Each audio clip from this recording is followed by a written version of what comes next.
ഇതുകൊണ്ട് കണ്ട പറയേ നമ്മളിത് കരയാണ് പറയും. ഇപ്പം ശരിക്കും കരയണത് നമ്മളല്ല, ഇപ്പോൾ കരയണത് കോൺഗ്രസ്സുകാരും ലീഗുകാരും യൂത്ത് കോൺഗ്രസ്സുകാരാണ്.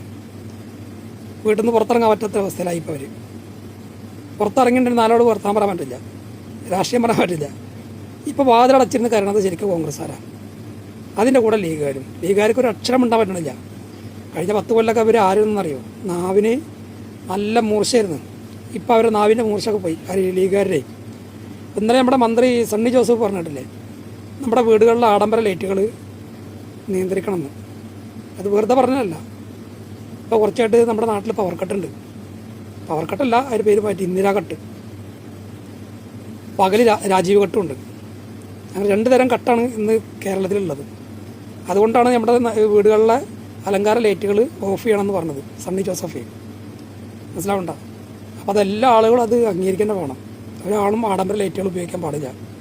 അതൊരു പരിധി വരെ നിയന്ത്രിച്ചിട്ട് നമ്മുടെ ഗവൺമെൻറ്റിന് സഹായിക്കണം. അതിനുവേണ്ടി പറഞ്ഞതാണ്, അല്ല വെറുതെ പറഞ്ഞതല്ല. മനസ്സിലാവണ്ട? നമ്മളാരും ചോദിക്കുന്നില്ല ഏത് ഡാഷ് മോനെ അപ്പോഴത്തെ മുഖ്യമന്ത്രി നമ്മളാരും ചോദിക്കുന്നില്ല. ചോദിക്കേണ്ട ആവശ്യം വരില്ല, നമുക്ക് അറിയാലോ അവരുടെ കാര്യങ്ങൾ. അതുകൊണ്ട് നമ്മൾ ചോദിക്കില്ല ഈ കേരളത്തിൻ്റെ മുഖ്യമന്ത്രി ഏത് ഡാഷ് മോനാന്നുള്ളത് നമ്മൾ ചോദിക്കില്ല.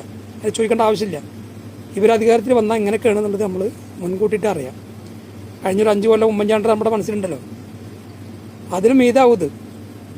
നമ്മളാരും ചോദിക്കുന്നില്ല, രാഹുൽ മാങ്കൂട്ടം ചോദിച്ച പോലെ ചോദിക്കുന്നില്ല ആരാണ് കേരളത്തിൻ്റെ മുഖ്യമന്ത്രി ഏത് ഡാഷ് മോനാന്ന് നമ്മൾ ചോദിക്കില്ല. അതിൻ്റെ ആവശ്യമില്ല.